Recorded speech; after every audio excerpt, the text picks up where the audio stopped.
नमस्कार, मी सागर राजे. प्रभात पर्व न्यूजवर आपलं सर्वांचं स्वागत करतो. पनवेल महानगरपालिकेचा प्रॉपर्टी टॅक्स हा सध्या सर्वांसाठी चर्चेचा विषय आहे.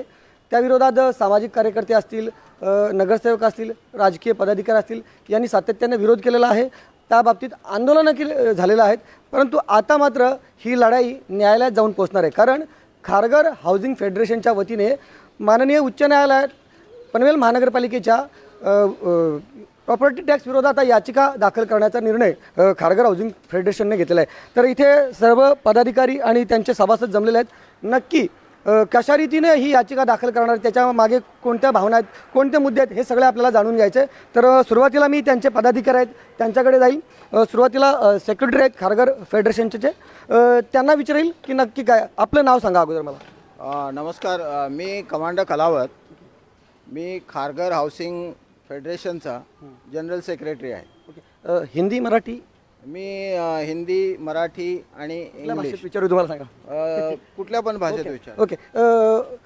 खरं तर पनवेल महानगरपालिकेच्या प्रॉपर्टी टॅक्सला विविध स्तरातून विरोध केला जात आहे. तुमच्या फेडरेशनच्या वतीने तो विरोध का केला जात आहे मला सांगा अगोदर. आता हा विरोध फेडरेशनच्या वतीनं तर आहेच, पण खरा विरोध प्रत्येक सोसायटीत आणि प्रत्येक सोसायटीमधला जो प्रॉपर्टीचा ओनर आहे त्याचा विरोध आहे. आणि आम्ही सोसायटीच्या सेक्रेटरी आणि चेअरमन यांनी सांगितल्याप्रमाणे त्यांच्या मतानं आणि त्यांच्या कंसेंटमुळं उन्होंने जो बोला है वो फेडरेशन काम कर रहा है.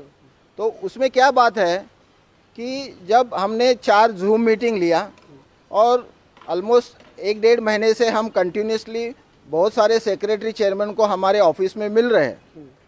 उन्होंने बोला कि ये प्रॉपर्टी टैक्स हम नहीं देना है. उसका एक ही वजह है कि ये प्रॉपर्टी टैक्स जो सिडको ने हमको लगाया, सिडको महानगर पालिका ने जो लगाया है, उसके लिए हमने सिडको में ऑलरेडी पेमेंट कर दिया है. और सिडको ने पूरा डेवलपमेंट करने के बाद सिडको पूरा खारघर नोट ट्रांसफ़र करना चाहिए. और उसके बाद हमारे को प्रॉपर नोटिस दे के जो कानून में लिखा है, Maharashtra municipal corporation act, it says how should be the assessment register should be made. उसका डिटेल प्रोसेस जो है वो अगर करना है तो 1 साल लगता है. तो ये प्रोसेस उन्होंने स्टार्ट नहीं किया. बहुत सारे जो आर्टिकल कोट किए हैं वो उन्होंने फॉलो नहीं किए हैं, और जो फॉलो किए हैं वो गलत फॉलो किए हैं. एग्जाम्पल दे सकते हैं आप? एग्जाम्पल अभी देखो 15 and 20 ये जो कोट किया है और 150A जो कोट किया है, वो जो कानून लगाना है उसकी जो प्रोसेस है वो प्रोसेस फॉलो नहीं की है. तो कानून है लेकिन प्रोसेस नहीं फॉलो है तो वो नल एंड वॉइड होता है कानून में. तो ये हिसाब से हम चाहते हैं. और दूसरे महत्व का मुद्दा है, हमारी केस कामोटे, कळंबोली, न्यू पनवेल जैसी नहीं है. हमारा मुद्दा खारघर का है और खारघर के लिए सेपरेट गैजेट निकला है. उसमें प्लानिंग एंड डेवलपमेंट खारघर के पास, सिडको के पास ही रखा है वो स्पेशल गैजेट से. उसके साथ और 5 गांव आते हैं. तो वो जो मुद्दा है, हम चाहते हैं कि पूरा डेवलपमेंट, क्योंकि हमने एज़ पर डेवलपमेंट प्लान पूरा डेवलपमेंट चार्जेस हर एक खारघर के निवासी ने दिया है. तो जो डेवलपमेंट प्लान बना है, और खारघर फाइल पे बोलती कि 50% ही डेवलपमेंट हुआ है जब ये 2016 में, और उसके बाद भी बहुत धीमी गति से हमारा विकास हो रहा है. तो हम चाहते हैं हमने जो पैसा दिया है डेवलपमेंट चार्जेस, उसके हिसाब से खारघर की अच्छी तरह डेवलपमेंट होवे और उसके बाद ट्रांसफ़र हो जाए. ट्रांसफ़र होने के बाद हमको टैक्स देने में कोई प्रॉब्लम नहीं, बट वो भी टैक्स वाजबी होना चाहिए. जो दूसरे महानगर पालिका D क्लास के होते हैं वो हिसाब से होना चाहिए. ये अव्वा का सव्वा हम देने को तैयार नहीं.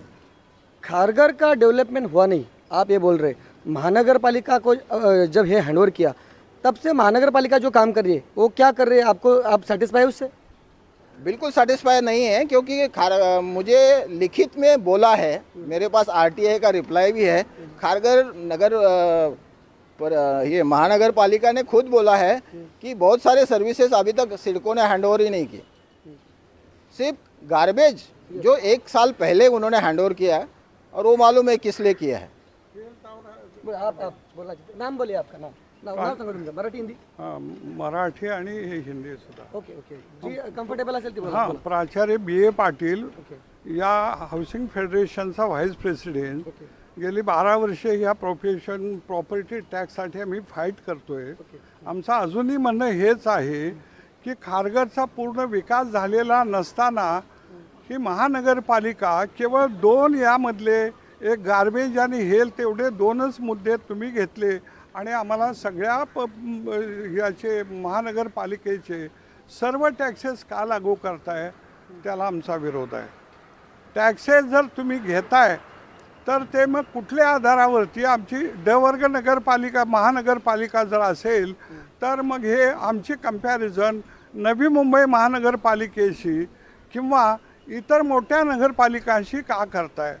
इथल्या लोकांना हे टॅक्सेस देणं मंजूर नाही आणि कुठल्याही परिस्थितीत लोकांच्यावरती देताना अशा प्रकारची जबरदस्ती करू नका. लोकांच्याकडून विश्वास तुम्ही घेतला नाही आणि टॅक्स मात्र लागू करताय हे लोकांना पसंत नाही. खारघरमधल्या लोकांना तर अजिबात पसंत नाही. पण पनवेल महानगरपालिकेच्या एरियामधल्या देखील इतर गावामधल्या लोकांचा देखील याला विरोध आहे. तेव्हा याचा फेरविचार करावा आणि लोकांच्यावरती अशा प्रकारे सक्ती करू नये ही आमची मागणी आहे. पनवेल महानगरपालिकेचं असं म्हणणं आहे की जर प्रॉपर्टी टॅक्स आम्ही घेतलाच नाही तर मग आम्ही विकास कसा करायचा हा पनवेल महानगरपालिकेचा प्रश्न आहे आणि तो बरोबर आहे का याविषयी कोणाला बोलायचं बोला. बोला आपलं साहेब आपलं नाव काय. मी मधुकर वांगणकर. ओके माझा प्रश्न ऐकला आपण होय, बोला. Chairman Satyam height cooperative housing society. जर आम्ही प्रॉपर्टी टॅक्स घेतला नाही तर विकास करायचा कसा. गेली 5 वर्ष प्रॉपर्टी टॅक्स घेतला नाही, विकास झाला का हा पहिला प्रश्न. ह्याचं उत्तर सर्वांना माहिती आहे. म्हणजे तुमचं म्हणणं अजिबात विकास झाला नाही. होय, पनवेल महापालिकेने सांगावं ना की काय विकास केलेला आहे. हा विकास सिडको करते because it is a special development zone and under special development zone it is a planning authority and it is assigned to SIDCO, not to corporation. Another thing is that property tax is a right of corporation under Maharashtra Municipality Act. Now they have issued notices. First notice, red color notice, is issued dated 12 February 2021. And before the 20 days, expiry of 20 days, it should be issued to all the taxpayers or owners of the property holder. Now we have received that, we have objected, I myself objected. Problem is that before hearing, another process is initiated, which is not allowed in law. What is another process? They have issued on 2nd July the demand bills. What is demand bills? That you have to pay this, otherwise we will take action. Another thing is that they have suggested that if you pay before the 31st July, you will get some concession, benefit, whatever it is. It is correct as per that. I say, what is the process? See the section 99 of the Maharashtra Municipal Act. What section says? You can impose the tax official year. You declare official year. That is the next year. So 2021, they have issued notice under this. So it will be applicable for 21-22. Again, there are so many violations. You tell me any clause is applicable. Now 150A is the strongest weapon in their armory. What is that weapon? That those who are escaped the tax, are we residents have escaped the tax, and these powers are given to the commissioner, not to the corporation. So once it is escaped, they should issue notice under 150A that it is found that his ward officer, who is the assessor, whoever it may be, that it has found that you people have escaped the tax, and this is the notice. You pay within the 15 days. Within the 15 days, you pay the notice. So, do you feel that we have escaped the tax since 2016? Now, with due respect to the authority, I request you follow the due legal procedure. We are with you. With the corporation, we have to pay tax. Otherwise, how will they run? But not with this haphazard way. You declare what is your intention under 13. Jahir notice is there. 29 May 2021. They have finalized everything. मागे अनेक सोसायट्यांना हरकती दाखल करण्यासंदर्भात देखील त्यांनी विनंती केली होती किंवा तशा पद्धतीच्या नोटिसा दिल्या होत्या. आपल्या कोणत्या सोसायटीनं त्या संदर्भात हरकती घेतलेल्या आहेत का? ओके ओके बोला, काय कोण बोलेल?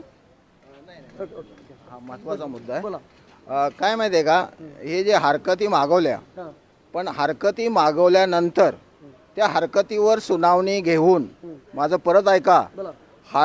हरकतीवर सुनावणी घेऊन उसके बाद सुनावणी के बाद फिर बिल बनना चाहिए. ये कारपोरेशन ने क्या किया, पहले बिल भेजा और बाद में सुनावणी कर रहे. और हमारे लोग जब सुनावणी के लिए गए तो हमने जो लिखित हमारे ऑब्जेक्शन दिए थे उसके ऊपर रिसीव भी नाही किया. तुम्ही ऑब्जेक्शन दिलं केलं होतं होतं, ते स्टॅम्प द्यायला तयार नाहीत. त्यांच्याकडे रबर स्टॅम्प सुद्धा नव्हता. काय? अधिकारी किंवा कोण होतं, क्लार्क वगैरे कुठे गेले होते तुम्ही सांगू शकाल का? गए ते आप ग्रीन फिंगर स्कूलमध्ये गेले होते. संपूर्ण खारघरच्या लोकांना ग्रीन फिंगर स्कूलमध्ये 13 तारखेपासून 24 तारखेपर्यंत बोलवलं होतं. वेगवेगळी वेळ दिलेली होती, त्याप्रमाणे लोक गेली. पण तिथं त्यांनी कुठल्या गोष्टीवर रिसीट आणि जे त्यांना विचारलं, माझा पहिला प्रश्न होता सुनावणी अधिकाऱ्यासाठी की बाबा हे तुम्ही जे सुनावणी घेताय त्याबद्दलची मला ऑर्डर दाखवा. तुम्हाला कुणी ऑथराईज केलंय सुनावणी? मग ती ऑर्डर मला त्यांनी दाखवली नाही, कारण त्यांच्याकडे ती ऑर्डर नव्हती. अतिशय महत्त्वाचा आणि मोठा आरोप केलेला आहे की महानगरपालिकेने जेव्हा सुनावण्या स्टॅम्प नाही दिला. स्टॅम्प द्यायला पाहिजे कुठल्याही गोष्टी. महानगरपालिकेचे तिथे सक्षम असे अधिकारी सुनावणीसाठी नव्हते. पहिला एक मुद्दा महत्त्वाचा. सुनावणीचा अधिकार किंवा ड्युटी फक्त कमिशनरची असते. आणि कमिशनर जर करत नसेल तर फक्त डेप्युटी कमिशनर. तिथे कोण होते? तिथं कोण खालच्या लेवलचे क्लर्क लोक होते. तर अतिशय महत्त्वाचा आरोप आहे. याविषयी खरं तर कमिशनरांना मला जाब विचारायला लागेल की खरोखर असं का असेल तर आपल्या अधिकाऱ्यांनी त्यांना रिसिव्ह का दिले नाही किंवा आपले सक्षम अधिकारी तिथे का नव्हते, याविषयी आपण नक्कीच त्यांना विचारू. अजून याविषयी मला विचारायचं की अनेक पॉलिटिकल पार्टीज मग नगरसेवक असतील, सामाजिक कार्यकर्ते असतील, त्याने देखील या संदर्भात विरोध केलेला आहे. अगदी रस्त्यावर उतरून त्यांनी आंदोलन केलेले आहे. परवाच्या दिवशी रवींद्र भगत असतील, त्यांनी त्या ठिकाणी उपोषण देखील केलं होतं आणि त्यांना हे आश्वासन दिलं होतं की याच्यावर आपण सकारात्मक तोडगा काढू. आपण अशा सर्व जे पदाधिकारी असतील किंवा सर्व सोसायटी असतील त्यांच्याकडे मार्गदर्शन का घेतलं नाही किंवा त्यांच्याशी तुम्ही सल्लामसलत का केलेली आहे का किंवा ना? बोलू शकाल? कोण बोलेल? काय नाव आपलं? नमस्कार, मी बळीराम यशवंत इटके. मी राजकीय पक्षाचा एक शहराचा अध्यक्ष आहे राष्ट्रवादी काँग्रेस पार्टीचा. पण राजकीय काय बोलत नाही. खारघर शहरामध्ये या टॅक्स प्रणालीसाठी आमचा 100% विरोध असणार आहे. फेडरेशनच्या जिथं जिथं ते लोक जातील, जिथं त्यांची टीम काम करेल त्याच्या पाठीमागं ताकदीने उभं राहायचं आम्ही जिम्मेदारी घेणार आहोत. 2019ला पहिल्या दिवशी ज्या दिवशी हा जो महासभेमध्ये ठराव मांडण्यात आला त्या दिवशी सतीश पाटील यांनी एकमेव नगरसेवक आहेत की त्यांनी सुरुवातीपासून विरोध केलेला आहे. तेव्हापासून विरोध आहे, आजही आहे आणि शेवटपर्यंत खारघरवासियांच्या लढाईसाठी आमचा विरोध राहणार. राहिला प्रश्न जर राजकीय मी सर्व फेडरेशनच्या पदाधिकाऱ्यांची परवानगी घेऊन बोलतो. जर ते परवानगी देत असतील तर मी बोलतो. कलाव साहेब, याच्यामध्ये सर्व राजकीय पक्षांची भूमिका जी तुम्हाला सत्ताधाऱ्यांची बघायला भेटली त्याच्यामध्ये एक गोष्ट प्रामुख्याने आहे की ज्यावेळेला महासभेमध्ये ठराव मंजूर केला त्यावेळेला सर्वांनी सह्या केलेल्या आहेत. आणि आज प्रत्येकजण आपापले श्रेयासाठी की माझ्या वार्डमधून पुढं भविष्यात कधी जर त्यांना या गोष्टीचा संधी पाहिजे असेल किंवा आमच्या खारघरवासियांचं मतदान पाहिजे असेल तर ते फक्त जातात आणि उपायुक्तांच्याकडं न हरकतीचं किंवा आमचा विरोध आहे ही एक लाजिरवाणी गोष्ट करतात. त्यांना जर विरोध करायचा होता तर त्याच वेळेला विरोध करायचा होता. आता पण तेच आयुक्त आहेत आणि गेल्या वेळेला ज्यावेळेला 2019ला हा ठराव मंजूर झाला त्यावेळेला तेच आयुक्त होते. आता ही परिस्थिती राजकीय फायदा घेण्यासाठी जर ते करत असतील तर लोक ती समजतील आणि त्यांना शासन देतील. धन्यवाद. आता नेटके साहेबांनी या ठिकाणी सांगितलं की इथे कुठेतरी राजकीय पक्ष श्रेयवादासाठी फक्त भूमिका घेत आहेत. खऱ्या अर्थानं त्यांना जनतेच्या प्रॉपर्टी टॅक्स विरोधात जो मुद्दा आहे तो त्यांना त्याच्यापेक्षा त्यांचा मतदानाचा मुद्दा त्यांना महत्त्वाचा वाटतो. म्हणून आपण आता महत्त्वाच्या याच्याकडे जाणार आहोत. याचिका जी दाखल करणार त्या संदर्भात कोण बोलणार आहे? बोला. Okay okay okay okay okay याचिकेविषयी मी परत एकदा आपल्याकडे जाईल की महानगरपालिकेच्या प्रॉपर्टी टॅक्स विरोधात आपण याचिका दाखल करणार आहात. माननीय उच्च न्यायालयात ही याचिका दाखल करणार, कशी काय तयारी केलेली तुम्ही सांगा मला. याचिका दाखल करायचं हे आमच्या संपूर्ण म्हणजे जास्तीत जास्त सोसायट्यांनी सेक्रेटरी चेअरमनच्या मीटिंग घेतल्यानंतर आम्हाला सांगितलं आहे की आपण याचिका दाखल करायची आहे. आमच्या याचिकाचा जो ढांचा है तो तैयार है.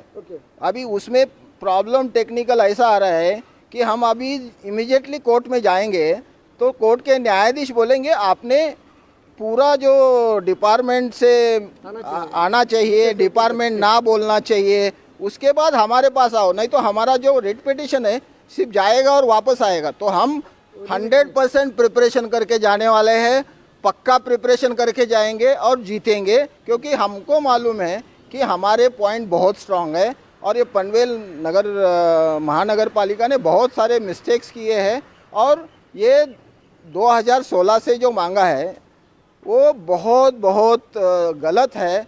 उन्होंने अपना उसमें विचार ठीक से नहीं किया है उसके बारे में, और कोर्ट तो हमको पक्का न्याय देगा.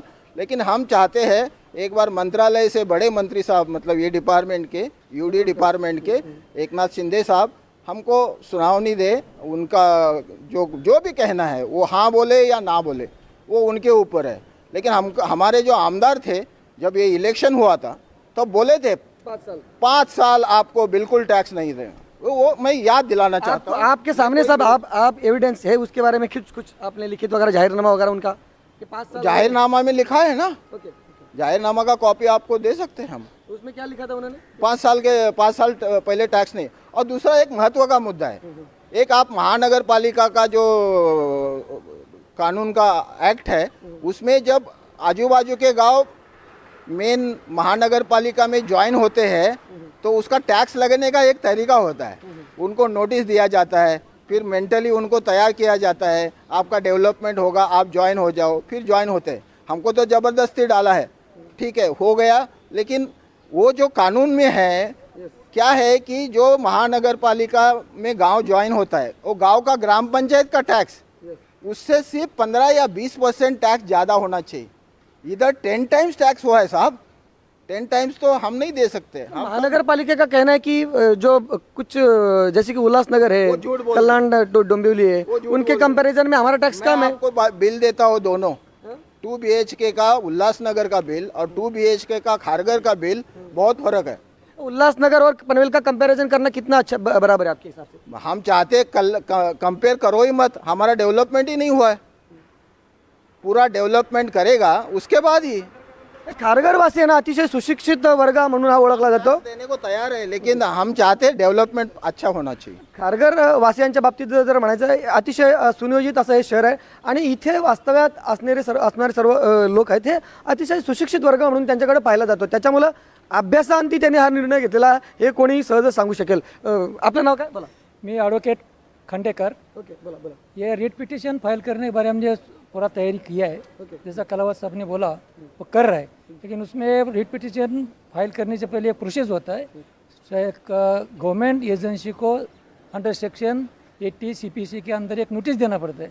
वो दिया, वो प्रोसेस कंप्लीट 1 महीना टाइम के बाद हम रिट पिटिशन, पहले नहीं कर सकते. आपने किया ऐसा कुछ प्रोसेस? अभी प्रोसेस शुरू है? हाँ, प्रोसेस ऑलरेडी तैयार है, खाली नोटिस भी देना बाकी है. वो नोटिस देने के बाद अगर वो हियरिंग नहीं देंगे फिर वो रजिस्ट्रेशन का एनेक्चर लगा के फाइल कर देगी.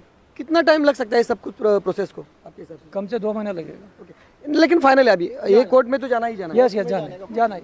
और कौन बोलने वाला है? यस, बोलिए बोलिए. मेरा नाम साधना सिंह है और मैं हिंदी इंग्लिश में बोलूँगी, ठीक है? And you can ask me questions in Hindi in English only, because I don't know Marathi. बस जो आपको कंफर्टेबल है या वो बोलिए. देखिए, मैंने सबकी बातें सुनी और डेफिनेटली सिस्टम में ब्लू होल्स बहुत हैं. और जो मैं एक आम आदमी की तरह बोल रही हूँ, एक एक जनरल लोग जो प्रॉपर्टी ख़रीदते हैं और उसके बाद टैक्स भी देने में उनको कोई प्रॉब्लम नहीं है. लेकिन अगर आपके सिस्टम में लूप होल है और टैक्स आपके आपसे ज़्यादती लिया जा रहा है, which is not justified in any case, तो then the problem comes there. तो सबको नेचुरली वो अन्याय नहीं क्यों सहे आप रीजंस दीजिए. आपके लॉज हैं, आपके साथ सिस्टम है, उसके हिसाब से आप टैक्सेस लेते हैं. लेकिन यहाँ पे तो सबकी यही शिकायत है कि आप एक साथ फाइल करते हो और फिर उसका कोई जस्टिफिकेशन नहीं है, अपने हिसाब से टैक्सेस डालते हो. एज इट इज़ इतना कोरोना टाइम्स है, यहाँ पे खारघर में प्रॉपर्टी के भी रेट्स बहुत ज़्यादा as compare to other areas. यहाँ पे एक तो प्रॉपर्टी की आप इतनी कीमत देते हो और उसके बाद आपके टैक्सेस भी आपका सबसे ज़्यादा है। आप as compare to lot of places in Mumbai the taxes in Kharghar are too much. Okay, उसके बाद वो टैक्सेस भी आप जस्टिफाइड नहीं है। I mean there are loopholes in that. So ये कहाँ का है? तो obviously their going to the court is definitely justified. और मुझे लगता है कि जजेस एंड दे विल अंडरस्टैंड कि जो भी उनके अगेंस्ट ये जा रहे हैं कोर्ट में, इट इज़ एब्सोल्युटली जस्टिफाइड। आम आदमी कितना भरेगा? आप थोड़ा बहुत टैक्स, ठीक है, उसके बाद आप अनजस्टिफाइड भी ले रहे हो, टैक्स भी ज़्यादा ले रहे हो, डेवलपमेंट भी नहीं हो रहा है। Kharghar was suppose to be one of the prime location initially जब ये शुरू हुआ था, because I have been watching this area since 2002-3। तब इतना ज़्यादा उन्होंने बोला था डीपी में अपने कि बहुत ज़्यादा डेवलपमेंट होगा, बहुत ये होगा, लेकिन as time has gone by things ऐसा कुछ दिख नहीं रहा है। वही तो प्रॉब्लम है। और ऊपर से टैक्स का भी आप एक तो as it is corona time चल रहा है, लोग वैसे ही परेशान हैं, ऊपर से प्रॉपर्टी के लिए आप प्रॉपर्टी का इतना पैसा देते हैं, ऊपर से प्रॉपर्टी टैक्स में भी आप इतना ज़्यादा वो करते हो, और उसके बाद आप लूप होल्स भी है उसमें। हर चीज़ का जस्टिफिकेशन होता है ना। आपके हिसाब से यहाँ कुछ जस्टिफिकेशन नहीं है ना, डेवलपमेंट हुई है? डेवलपमेंट नहीं है, डेवलपमेंट ज़्यादा होना चाहिए। दूसरा, टैक्सेस जो आप ले रहे हैं प्लीज़ बी रीजनेबल। आप डेवलपमेंट के हिसाब से आपने खारगर के रेट्स तो इतने बढ़ा दिए हैं। आप प्रॉपर्टी जाके खरीदिए खारगर में, आपको बाकी सब एरियाज में सबसे ज़्यादा प्रॉपर्टी के रेट्स खाली चौक दोगे, बाकी कुछ नहीं आपके हिसाब से? ओके, आपका नाम बोलिए। हाँ, मेरा नाम रवि प्रकाश है, दिग्नर्ता सोसाइटी से है। मेरा कंसर्न ये है कि सिडको ने वाशी, कुपरखिरा ने, घनशोली ये सब रूल डेवलप करके hand over KIA Navi Mumbai municipal corporation को। तो सिडको खारगर नोड को पूरा डेवलप करे, कॉर्पोरेशन को हैंड ओवर करे, पनवेल कॉर्पोरेशन को। फिर हम देने क्या क्या डेवलपमेंट बाकी आप बोल सकते हो वैसे बोले तो? नहीं, खारगर नोड में जो भी उनके प्लान है ना, मास्टर प्लान में जो भी डेवलपमेंट रह गया है उसको पूरा करना चाहिए। जो हमको पता चला है कि डेवलपमेंट नहीं हुआ है, तो वो तो डिटेल में जाएंगे तो पता चलेगा ना। तो अपना कंसर्न यही है। बोलिए, आपका नाम बोलिए। जैसे मैं Dinesh Chaudhary, secretary of Patel heritage. जैसे सिडको के प्लानिंग में जो दिया हुआ है कि रोड, रास्ते है, गार्डन है, आज की तारीख में आप ड्रेनेज देखोगे ना, तो अपने जो बारिश का पानी और जो हमारे टॉयलेट वगैरह का जो पानी होता है वो दोनों एक होके जा रहा है, एक ही ड्रेनेज में से होके। दूसरे यहाँ पे होते हैं नाट्य गृह का कब से हमको यहाँ पे बता के रखे, लेकिन अभी तक उन्होंने कुछ ये डेवलपमेंट वगैरह नहीं किया हुआ है। और दूसरा, सिडको और महानगर पालिका, ये दोनों की लड़ाई में खारगर के लोग जो है वो पीस रहे हैं। हाँ। तो ये सबसे बड़ा मुद्दा बोले कि सिडको और महानगर पालिका एनक्रोचमेंट हो या कोई डिस्प्यूटेड मैटर हो तो फिर महानगर पालिका बोलेंगी कि सिडको के पास जाओ और सिडको बोलेगी कि महानगर पालिका के पास जाओ। इसलिए ये लोग नाराज है, उनको कुछ सुविधा ठीक से नहीं मिल रहे, ऐसे बोल रहे हैं। बोला, कौन बोलता है? आप अपना नाम? मेरा नाम आरपी सिंह, मैं एसकेपी सोसाइटी खारगर का हूँ। मेरा केवल इतना कंसर्न है कि जो सिडको, ये म्यूनिसिपल कॉरपोरेशन 2016 से जो टैक्स लेना चाहता है वो ऑफिशियली गलत है। पहला पॉइंट, यानी बैक टाइम से वो ले रहा है वो जबकि ये खारगर उस समय म्यूनिसिपल कॉरपोरेशन से कोई रिलेशन नहीं था। ये अभी 1 साल 2 साल पहले इसको आपने उसमें शिफ्ट किया। डबल टैक्सेशन के बारे में बोल रहे हैं? डबल टैक्सेशन का बात जहाँ तक सवाल है, देखिए सिडको चार्ज हम तो दे ही रहे हैं कंटिन्यूस। सिडको के अंडर में हम थे, सिडको का चार्ज आज भी हम दे रहे हैं, आज तक हम लोगों ने पेमेंट किया है। वो आज सिडको चार्ज की बात केवल नहीं है, क्योंकि प्रॉपर्टी टैक्स और CIDCO charge, it is a very big difference. दोनों में अगर आप देखेंगे बहुत ज़्यादा डिफरेंस है। इसलिए उस सिडको का जो चार्ज है वो तो हम दे ही रहे हैं। एक तो डबल टैक्सेशन हो गया आपके अनुसार, दूसरा चार्ज उनको हम दें 2016 से, पहले से हम देते आ रहे हैं ना, अब 2016 से फिर हम उनको दें। तो ये चीज़ें जो हैं बिल्कुल गलत हैं, जिसको हम किसी भी हालत में देने को तैयार नहीं हैं। सिडको अगर सर्विस टैक्स छोड़े तो फिर देने के लिए आप तैयार हैं? Not at all. Service charge CIDCO छोड़ भी दे वो उससे नहीं, क्योंकि आप कोई चीज़ टैक्स, अभी कहा गया ना आपको डेवलपमेंट, जब तक यहाँ का डेवलपमेंट कंप्लीट हुआ ही नहीं है, डेवलपमेंट अंदर में सिडको में था, डेवलपमेंट सिडको को करना था, उन्होंने डेवलपमेंट कंप्लीट नहीं किया, उसके पहले आप प्रॉपर्टी टैक्स ले रहे हैं। We are ready to pay the property tax as per rules. आज की डेट में आप ज़्यादा टैक्स ले मांग रहे हैं, एक बात। दूसरा, 2016 से नहीं, आप 2022 से मांगिए, हम टैक्स देंगे।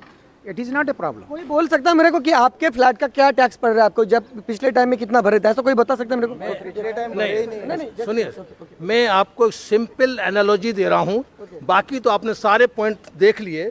मैं केवल ये दे रहा हूँ कि मैं 2016 में पैदा हुआ, मेरी देखभाल मेरे पेरेंट्स ने 2020 तक किया, उसके बाद मेरे पेरेंट्स नहीं रहे, फिर दूसरे ने देखभाल किया। अब जो दूसरा देखभाल कर रहा है वो कहता है कि नहीं तुम अभी जो 21 में तुम्हारा हमने केयर ली है, लेकिन आपको पैसा जो है ना हमको 16 से देना है। It is highly objectionable and we have to fight because we are living in democratic country, we are not living in aristocrat और some dictator, so we have to fight it. और उनको सुनना पड़ेगा क्योंकि जनता यहाँ सबसे ऊपर है और कोई नहीं है। और वो ऐसा नहीं कर सकते हैं कि बच्चा जो बेचारा अभी 5 साल का हुआ और 5 साल के बच्चे का 2016 से टैक्स ले रहे हैं, इट्स अ व्हेरी रिप्रिमेंडेबल। अतिशय साध्या सोप्या भाषेत त्यांनी समजावून सांगितलेलं आहे. परत परत परत कोण काय नाव आपलं? मी येतो सगळ्यांकडे येतो, बोला. आर के त्रिपाठी। बोलिए बोलिए. मेरा पॉइंट ये है कि अगर 16 से पेमेंट हम लोगों ने सिडको को दिया हुआ है, वो पैसा पीएमसी वहाँ से ले ले, क्यों हमसे मांग रही है? डबल का मुद्दा ही खत्म हो जाएगा। नहीं, मैं क्या बोला, सिडको अगर सर्विस टैक्स नहीं लेगी तो नहीं, आपको सुनिए तो जिस चीज़ के लिए बिल्डअप एरिया पर सिडको ने चार्ज लिया, ठीक है, वो हमारी सोसाइटी के सामने है, 2000 से है, वो तब से पे कर रहे हैं। अभी उनको अगर चाहिए बैक डेटेड, सिडको ही तो हैंडओवर उनको चार्ज देगा। पीएमसी को हैंडओवर कौन करेगा? सिडको करेगा। उनसे वो चार्ज ले लेना बैक डेटेड, हमसे आज की डेट से शुरू कर दे, मना कर दे कि भाई सिडको को नहीं पे करना है, ऑर्डर भी कोई देना नहीं है, आज से अगर टैक्स मांग, अगर पे करेंगे। दूसरी, अब एरिया की बात, आपको एरिया की बात बताता हूँ, 1 मिनट, एरिया की बात बताता हूँ। आपने पूछा ना एरिया, आज तक तो टैक्स आया नहीं, अभी तक जा रहा था सिडको चार्ज। ग्राम पंचायत नहीं ले रही थी आपसे कुछ? सुनिए, वो भी बोल देता हूँ। ग्राम पंचायत, पहले मेरी बात पूरी हो जाने दीजिए। सिडको जो ले रहा था प्लॉट एरिया से नहीं, वो बिल्डअप एरिया से ले रहा था, तो एज ए होल सोसाइटी उसको पे कर देता था पूरे कैंपस का। प्रॉपर्टी टैक्स आप इंडिविजुअल का हो जाता है, जितना भी कारपेट एरिया होगा उसके हिसाब से पे करना है। तो अभी ये जो डिस्क्रिमिनेशन पैदा किया इन लोगों ने कि बैक डेटेड वसूली, इसको बोलेंगे वसूली, ये गलत है। यहाँ पर सबसे पहले किसने टैक्स लिया था?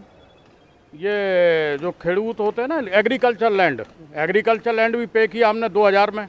बात सुनिएगा, यहाँ पर सब इजी मनी पैदा करना चाह रहे हैं। उसके बाद ग्राम पंचायत वाले आ गए, वो मांगने लगे, उनको बंद किया। किस किस को बंद करते रहे? हमारा काम यही है कि हम फाइट करें या जीवन अपना जिए। खारघर शांति के लिए माना जाता है, शांति के लिए आप खारघर में आए थे, तो शांति नहीं है क्या? नहीं, शांति किधर है? कोई ना कोई एजेंसी रूल बता के कि ये रूल है 1955 का 65 का रूल बना के आ जाता है, नोटिस सर्व कर देता है। ये गलत है। उनको पैसा चाहिए, वो ले लें सिडको से, हमने पे किया हुआ है, बैक डेटेड वो ले लें। बाकी आज से अगर वो एक नोटिस देते हैं कि भाई आज से आपको देना है, हम पे करेंगे। ये सेम रेट देंगे आप? और रेट सेकेंडरी है। देखिए, रेट तो बाद में एनालिसिस होगा। अभी उनसे मैंने रिकॉर्ड मांगा है, मैंने एप्लीकेशन की हुई है, मैंने मांगा है कि आपको सिडको ने किस डेट को हैंडओवर किया, आप रिकॉर्ड दीजिए। आप कौन कौन सी सर्विसेज पे कितना खर्च किया आपने खारघर में, उसका रिकॉर्ड दीजिए 2016 से। हाँ, क्या आपने सिडको को नोटिस दिया कि भाई आप ये स्टॉप करें?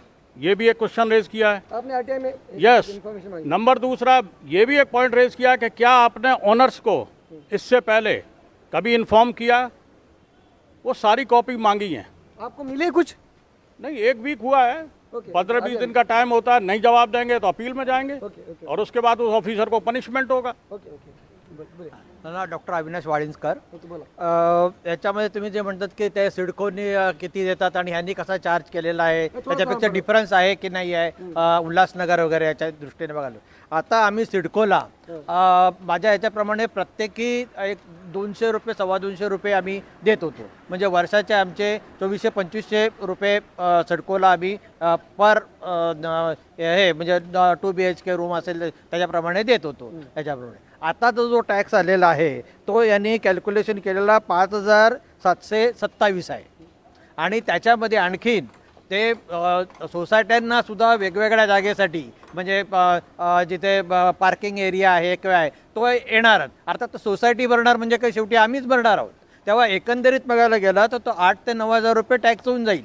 आणि जो आम्ही 2-2,500 रुपये टॅक्स भरतो तो त्याने म्हणजे हा टॅक्स जो लावलेला आहे तो चुकीचा लावलेला आहे. दुसरी गोष्ट त्यांनी 2019 मध्ये त्यांनी हा ठराव पास केला याच्यानंतर मग हे दिले ते 2021मध्ये दिलं, त्यांनी सुरू केली प्रोसेस हे द्यायला वगैरे. मग तेवढा वेळ त्यांनी का घेतला त्याच्यामध्ये? आणि बॅकडेटेड जेव्हा तुम्ही देता त्यावेळेला प्रत्येक तसे नियम सांगितलेले आहेत, प्रत्येक वर्षी तो कॅल्क्युलेशन करायचा असतो. तो प्रत्येक वर्षी कॅल्क्युलेशन न करता ते एकदमच दिलेलं आहे. जी ती प्रोसेस जी टॅक्सिंग जी आहे ती संपूर्ण चुकीची आहे. दुसरं आमचं ऑब्जेक्शन आहे की त्या प्रोसेस करण्यासाठी किती टॅक्स करावा वगैरे हे जे निर्धारित केले ते यांनी सांगितले की तुमचं वार्षिक भाडे मूल्य माझ्या ह्याच्यात त्यांनी 16,746 दिलेलं आहे आणि त्याच्यामधून 10% करयोग्य मूल्य जे आहे ते 15,700 दिलेलं आहे. तर त्यांनी एवढे जे करमूल्य जे केलेले आहे त्याच्याप्रमाणे मग हेडिंग्स दिले.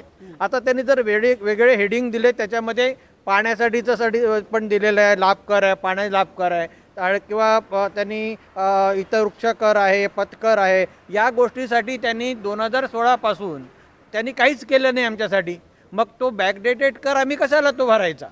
तुम्ही म्हणता की हे सिडकोचे कर, सर्व्हिस टॅक्सेस आणि हा कर वेगळा आहे, प्रॉपर्टी टॅक्स आणि सर्व्हिस कर वेगळा आहे. परंतु त्याच्यामध्ये जर जे सगळे मुद्दे आहेत ते मुद्दे सर्व ह्याच्यामध्ये आहेतच. फक्त एकच मुद्दा आहे की जो जी डेव्हलपमेंट आहे त्याच्यासाठी जो पहिला जो सामान्य कर म्हटलेला आहे, सामान्य कर काय, सगळं वेलफेअर करण्यासाठी म्हणून एक सामान्य कर असतो. त्याच्यामध्ये प्रत्येक गोष्ट दिली पाहिजे, तुम्हाला हॉस्पिटल दिलं पाहिजे, तुम्हाला काही उद्यान दिलं पाहिजे, ह्या सगळ्या गोष्टी दिल्या पाहिजे. या सर्व गोष्टी सिडकोनी आम्हाला द्यायला पाहिजेत. त्याच्यासाठी आम्ही ज्या वेळेला हे घेतलेलं आहे तेव्हा अधिकचं मूल्य देऊन आम्ही जागा घेतलेली आहे तिकडे, तेव्हा आम्ही सर्व त्याच्यात दिलेलं आहे. किंवा सर्व्हिसेस ज्या काही सिडको देत होत्या त्या सिडकोच्या सर्व्हिसेससुद्धा आम्ही त्याच्यासाठी सर्व्हिस चार्ज दिला आहे. आणि हे असं असताना त्यांनी तो मागच्या 16 पासून घेऊ नये हे आमचं मुख्य उद्देश आहे. आणि दुसरा, जर ज्या वेळेला नवीन करेल त्यावेळेला त्यांनी जे करमूल्यांकन करायला पाहिजे ते व्यवस्थितपणे केलं पाहिजे आणि सर्व नियमांना लागून करायला पाहिजे. त्यांनी प्रत्येक जसे नोटीस द्यायला पाहिजे, त्यानंतर हे मागवलं पाहिजे. ही नोटीस मला 2 तारखेची दिलेली आहे या महिन्याच्या आणि मला मिळाली 5-6 दिवसापूर्वी मिळाली. तर मी त्यांना ऑब्जेक्शन कधी करणार आणि माझा बोलवणार कधी? 24 तारखेला तर त्यांची संपून गेली आणि आता म्हणतात की आमचं हे नाही आहे. तर ते सर्वच पद्धती पूर्णपणे चुकीची आहे. ओके, पण खरं तर आहे म्हणजे या संदर्भात मला असं वाटतं की स्वतः आयुक्तांनी जनसुनावणी एखादी घेतली पाहिजे. म्हणजे महानगरपालिकेच्या महासभेमध्ये या सगळ्या गोष्टी चालतात, परंतु प्रत्यक्षात जनतेच्या भावना काय आहेत त्या जर समजून घेतल्या आणि अतिशय टेक्निकल मुद्दे मग सांगतात ते. म्हणजे असं काहीच नाही की सहजासहजी ते पटेल असं सर्वसामान्य जनतेला खरोखर आमच्यावर अन्याय होतं. एकीकडे सत्ताधारी पक्ष असं म्हणतो की हे सगळं बरोबर आहे, परंतु इथे मात्र प्रत्येकाने ते मुद्दे खोडून काढलेले आहेत. मला आता शेवट करायचा आहे. आपल्यासोबत जवळपास किती सोसायटी आहेत मला सांगू शकाल का कोण? या सगळ्या खारघर हाऊसिंग फेडरेशनच्या सोबत साधारण किती लोक आपल्यासोबत आहेत बघा, किंवा सोसायटी म्हणा किंवा फ्लॅट धारक म्हणा, किती लोक असतील साधारण? आता जवळजवळ 71,000 फ्लॅट ओनर्स आपल्याला लिखित म्हणजे त्यांनी सांगितलं की आम्ही तुमच्याबरोबर आहे म्हणून. टोटल प्रॉपर्टी 87,000 आहेत. म्हणजे 10 ते 17,000च्या आसपास लोकांनी आपल्याला कन्सेंट नाही दिला. म्हणजे खरं म्हणजे एकीकडे राजकीय पुढारी, राजकीय पदाधिकारी, नगरसेवक वेगवेगळ्या पद्धतीने आंदोलन दाखवतात, परंतु यांच्यासोबत फार मोठी संख्या हे आता मला इथे दिसलेलं आहे. म्हणजे राजकीय लोकांवर तुमचा विश्वास नाही असंच झालं सर? आता नाही, असं आम्ही बोलत नाही. राजकीय लोक त्यांची राजकीय कामं करतात, त्यांची आपली तुम्ही काय स्पष्ट बोलू शकत नाही? ते मी बोलणार नाही. पण आम्ही खारघरच्या नागरिकासाठी आहे. 70 ते 80,000 फ्लॅट धारक. हां, तर ते 71,000 माणसं कसे आम्ही केले? प्रत्येक सोसायटीचा सेक्रेटरी चेअरमन असतो. आता ही मोठी 300 फ्लॅटची सोसायटी, अशा कितीतरी मोठ्या सोसायटी आहेत. सगळ्या मोठ्या सोसायटी आमच्याशी जुडलेल्या आहेत. ते कन्सेंट घेऊनच लोकांचे येऊन आमच्याशी सेक्रेटरी चेअरमनला हक्क आहे की सोसायटीसाठी बोलण्याचा.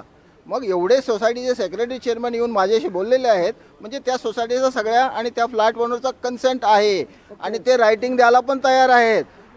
त्यांनी सगळ्यांनी प्रत्येक फ्लॅट ओनर 100 रुपये त्यांचे कलेक्ट करून सगळे सेक्रेटरी चेअरमन आणून देणार आणि हे कोर्ट केस आम्ही त्यांच्या पैशावर, म्हणजे त्यांचे पैसे आहेत म्हणजे त्यांचा कन्सेंट आहे. म्हणजे टॅक्स पेअरच्याच पैशावर हे सगळं चालू होणार आहे म्हणजे टॅक्स पेयर नाही, जे नंतर महानगरपालिकेला जे टॅक्स पे करणार होते ते आता सध्या प्रॉपर्टी ओनर, खारघरचा प्रॉपर्टी ओनर ज्याला हे महानगरपालिकेचा कर मान्य नाही. ये सभी का योगदान होगा इसी में नाही, म्हणजे इथे कोणता एकटा लढाई लढत नाही तर संपूर्ण खारघर वासीय एक प्रकारे ही लढाई लढत आहेत. आता आपण शेवट करणार आहोत. किरण पाटील देखील या ठिकाणी आहेत. ग्रामस्थ. खरं तर तुमचं बॅकग्राऊंड वेगळं आहे, परंतु या ठिकाणी नेहमी आपण खारघरमध्ये वावरलेले आहात.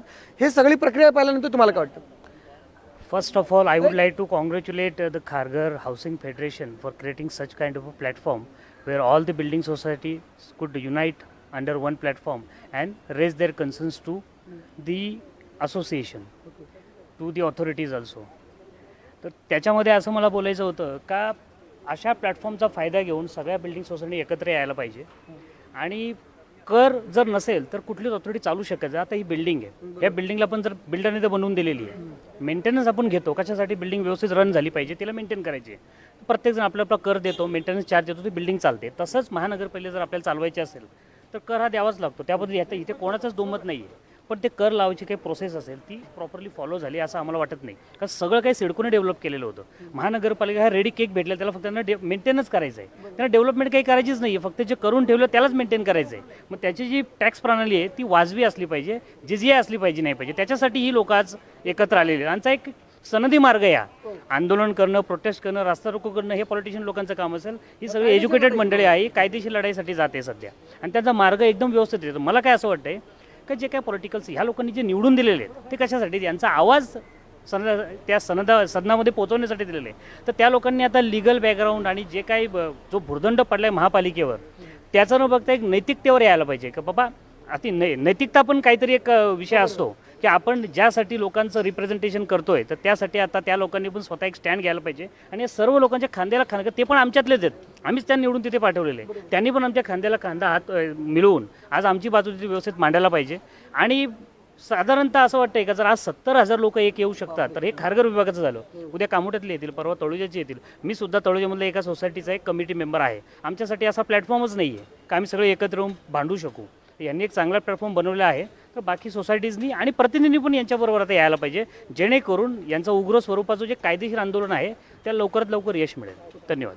बरं, जवळपास सर्व मुद्दे आपण या ठिकाणी घेतलेले आहेत. तर खारघर हाऊसिंग फेडरेशनने या ठिकाणी पनवेल महानगरपालिकेच्या प्रॉपर्टी टॅक्स विरोधात उच्च न्यायालयात याचिका दाखल करण्याचा निर्णय घेतलेला आहे. आणि खरं तर 70,000 या ठिकाणी म्हणजे प्रॉपर्टी ओनर या ठिकाणी त्यांच्यासोबत आहेत. अतिशय मोठी म्हणजे संख्या आहे ती. आणि या ठिकाणी राजकीय जे नगरसेवक असतील, इतर पदाधिकारी असतील, त्यांनी देखील ही गोष्ट जाणीवपूर्वक पाहिली पाहिजे की एकीकडे तुम्ही आंदोलनं करता, म्हणजे तुम्ही उपोषणं केलेली आहेत, रस्त्यावर उतरून आंदोलन केले आहेत, आणि तरी देखील ही जर लोक या ठिकाणी आंदोलन करत असतील किंवा याचिका दाखल करणार असतील तर ती अतिशय महत्त्वाची गोष्ट आहे. व्हिडिओ जर्नलिस्ट यासिन खानचा, सागर राजे, प्रभात पर्व न्यूज करता, खारघर. धन्यवाद.